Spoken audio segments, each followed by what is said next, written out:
Our top focus this Thursday morning is on the vaccination drive in the country. And we here at India Today have been highlighting how there's been a jab shortage that's essentially crippled India's vaccination program.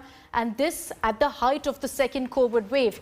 We've now scooped a report. This is of the Parliamentary Standing Committee that had in March itself suggested ramping up the vaccine production capacity. This was after the panel was informed that there could be a shortage of jabs if it's opened beyond the priority groups, if it's made universal. The recommendation was made by the 31-member committee chaired by senior Congress leader Jairam Ramesh. Reports said that apart from suggesting the ramping up of vaccine production, this committee had also recommended to provide all research, laboratory infrastructure and capacity building support to the other vaccine candidates in the pipeline. The panel has as many as 14 members, interestingly, from the ruling BJP as well. Sources said that it was clear to the standing committee from the data presented by the government that the current production capacity is inadequate to meet the level of demand in the country. Anand Patel is joining us live this morning with more details on this. Anand, good morning.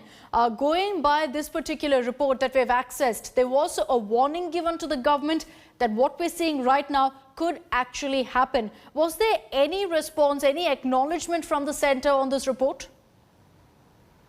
Well, Akshita, this report is basically the demand for grant for the Science and Technology Department. And then clearly, this was a full-scale debate which took place in the Parliament during the budget session. The Union Minister replied on it.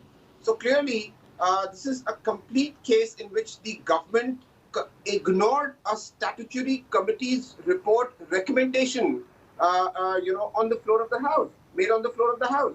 And this was, way back in March, in the first week of March. The government extended line of credit to Serum Institute and Bharat Biotech, 3,000 and 1,500 crore rupees, only in the middle of April when the cases had started spiraling. And in this report, it is clearly mentioned that there could be a shortage of vaccines. Everybody knew right from the beginning that there were only 2 suppliers in the country. Everybody knew that Serum Institute had a limited capacity of 5 crore vaccine per doses per month. And also Bharat Biotech only 90 lakhs. How could this have been sufficient for a country, which needed around 1.9 billion doses, to fight COVID?